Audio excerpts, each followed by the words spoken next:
ခါလေးအိမ်မက်တွေကကျွန်တော်တို့အသိစီပြန်ခေါ်သွားတတ်တယ်အရင်ကရေမိုးခဲ့တဲ့အတန်တွေစကားတန်တွေအမတ်တရတွေက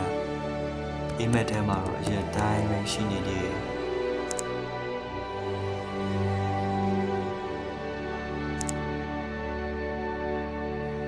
ချိန်တော့နေ့တိုင်းတွေ့ဖြစ်ခဲ့တဲ့လူတွေကအခုတော့ကိုယ့်ဘဝကိုရှောင်နေကြပြီဒါဘယ်သူအမှားမှမဟုတ်ပါဘူးလူတွေပြောင်းလဲတယ်ချိန်တွေပြောင်းလဲတယ်ကျွန်တော်တို့လည်းပြောင်းလဲရတယ်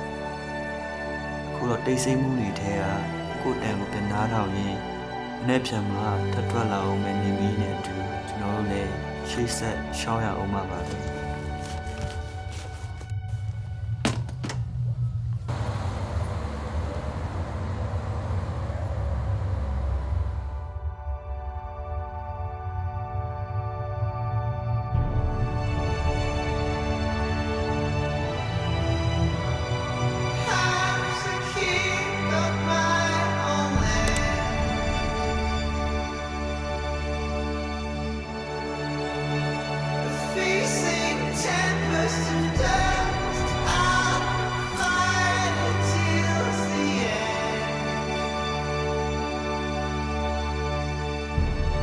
Creatures of my dreams race